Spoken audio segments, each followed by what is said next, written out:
Hello বন্ধুরা, good morning.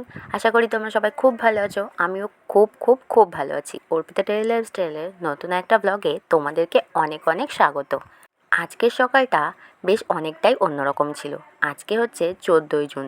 আজকে আমার হাজব্যান্ডের জন্মদিন। আর আমরা সকাল সকাল স্নান টান করে রেডি হয়ে নিয়েছি, যাব মন্দিরে পুজো দিতে। বিয়ের পর থেকে বছরের এই দিনটা আমি সবার আগে ভগবানের পুজো দিই। সেটা যুগলবাড়িতেই দিই, কিন্তু গত বছর যেহেতু আমরা কালিম্পংয়ে ছিলাম আর আমাদের জানাশোনাটা অতটা ছিল না, সেই জন্য গত বছর কোনো পুজো দিতে পারিনি। তোমরা দেখতেই পেলে তোরসা সকালবেলা উঠে বের করতে যাবে বলে ঠিক কতটা খুশি। তার উপরে আবার গান করছে, নাচও করছে। আর দেখো, কথা বলতে বলতে আমরা পুজো দিতে চলেও এসেছি। আজকে যেহেতু বোনের হাজব্যান্ড বাড়িতে ছিল, তাই বোন বলল চল আমরাও একটু পুজো দিয়ে আসি। আর আমার মাও একটু পুজো দিতে এসেছিল। ভালোই হলো, সবাই মিলে একসঙ্গে পুজো দেওয়া হয়ে গেল। আর তাছাড়া জ্যৈষ্ঠ মাসে যুগলবাড়িতে পুজো দেওয়া আমাদের এখানকার লোকের একটা রীতির মধ্যেই পড়ে। আর আমার বাপের বাড়িতে তো এই জিনিসটা খুবই আছে, মানে জ্যৈষ্ঠ মাসে একদিন যুগলবাড়িতে পুজো দেওয়া। যুগলবাড়িতে পুজো দেওয়া তো আছে, কিন্তু এই জিনিসটা মানে এই যে নিয়মটা, এটার কথা আমার জানা ছিল না। আমরা যখন রেডি হয়ে বেরিয়ে পড়েছি তখন আমার শাশুড়ি মা বলছেন যে কটা চাল আর ডাল নিয়ে যাও, এখানে নাকি দিতে হয়। কিন্তু তোরসার বাবা যেহেতু রাস্তায় দাঁড়িয়েছিল, তাই জন্য তাড়াহুড়ো করে আমি বেশি নিতে পারিনি, অল্প একটু নিয়ে চলে এসেছিলাম। আর দেখো, সকালবেলা নদীটাকেও কি ভালো লাগছে। এদিকে দেখো, আমি আর বোন ডালাও নিয়ে নিয়েছি। গরমে তো আমাদের অবস্থা ভীষণই খারাপ, কিন্তু পুজো তো দিতে আসতেই হবে। আর এত সকালবেলায় যে এতটা গরম ছিল, সেটা তো বলে বোঝানোর মতোই নয়।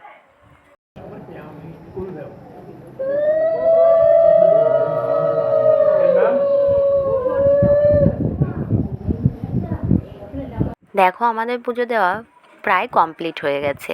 আর এটা যেহেতু যুগলবাড়ির পুজো বলে, তাই যুগলে একসঙ্গেই পুজোতে বসতে হয়। এই নিয়মটা আমার আগে সেরকমভাবে জানা ছিল না।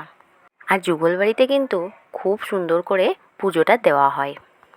তোমরা একবার না দেখলে বুঝতে পারবে না যে এখানে কত ভালো করে পুজো দেওয়া হয়, কারণ আমি পুজোর সম্পূর্ণ ভিডিওটা এখানে শেয়ার করতে পারিনি। দেখো, আমার বোন আর বোনের হাজব্যান্ড বসেছে পুজো করতে। এখানে দেখো, আমার বোন কখনো একটা ভাড়া বেঁধেছিল, আজকে সেটাই খুলে দিল। এগুলো সারা বছরই হয়, কিন্তু আমরা যেহেতু জ্যৈষ্ঠ মাসটাকে স্পেশাল মনে করি যুগলবাড়ির জন্য, সেই জন্য জ্যৈষ্ঠ মাসেই এগুলো খোলা বা বাঁধা বেশি হয়।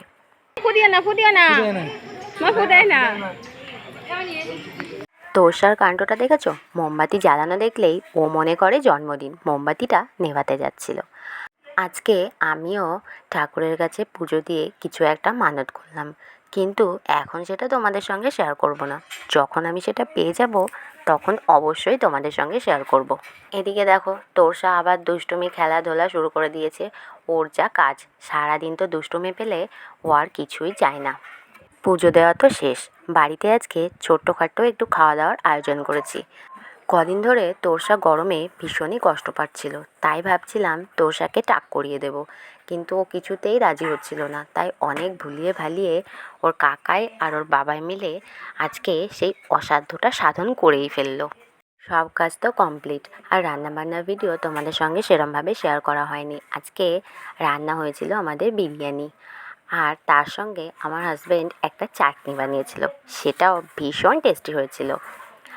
আর ছিল মকটেল। আর জন্মদিনে পায়েস হবে না, সেটা কি হতে পারে? দেখো, আমার শাশুড়ি মা হাজব্যান্ডকে আগে পায়েস খাইয়ে দিল, তারপরে হাজব্যান্ড খাওয়া দাওয়া শুরু করলো। গত বছর এই প্রিয়জনদেরকে ছাড়াই হাজব্যান্ডের জন্মদিনটা পালন করতে হয়েছিল, কিন্তু এবছর আর সেটা করতে হচ্ছে না।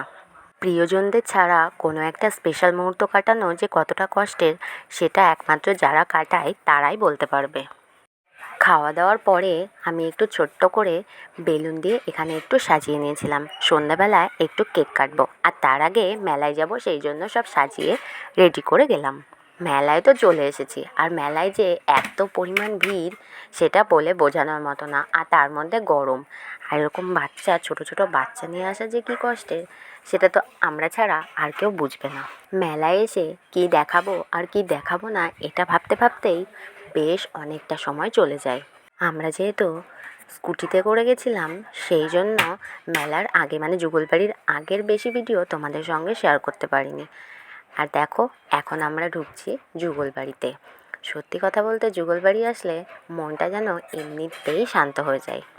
একটা সময় ছিল যখন মেলায় এসে ব্রেক ড্যান্সে না উঠলে মাথাটাই ঠিক থাকতো না, কিন্তু এখন কিছুতেই আর ব্রেক ড্যান্সে উঠতে ইচ্ছা করে না। মাঝে মাঝে মনে হয় সত্যি হয়তো এবার বয়স হয়ে গেছে। দেখো আমরা বাড়িতে এসেই এবার কেক কাটার পর্বে চলে এসেছি, আর আমার তোরসার তো ভীষণই আনন্দ হচ্ছে কেক কাটার নাম শুনে। আর এদিকে তন্নি ওখানে হাত দিতে গিয়ে মোমবাতির উপরে ওর হাতটা একটু লেগে গেছিলো, তাই তন্নিকে পরে সরিয়ে দেওয়া হয়েছিল। আর ও তো খুবই ছোট, সেই জন্য ও সেভাবে হাতও পাচ্ছিল না। কিন্তু আমি ভাবছিলাম তোরসা আবার এই মোমবাতিটা জ্বালানো দেখে ভয় না পায়। তবে ও সেরকম একটা ভয় পায়নি, ও ভীষণ মজা পাচ্ছিল, ওর নাকি খুব আনন্দ হচ্ছিল। আর যখন ওর বাবাই কেক কাটছিল তখন তো ও হ্যাপি বার্থডে বলছিল, আবার কেকও কাটছিল। আজকে কিন্তু কেক কাটতে কাটতে গত বছরের এই দিনটার কথা আমার ভীষণ মনে পড়ছিল। গত বছর ওখানে সবাই কত আনন্দ করেছিল। যাই হোক, ভিডিওটা অনেক বড় হয়ে গেছে, ভালো লাগলে অবশ্যই লাইক কমেন্ট শেয়ার করো, আর আমার চ্যানেলটিকে ফলো করতে ভুলো না। আজকের ভিডিওটা এখানেই শেষ করছি।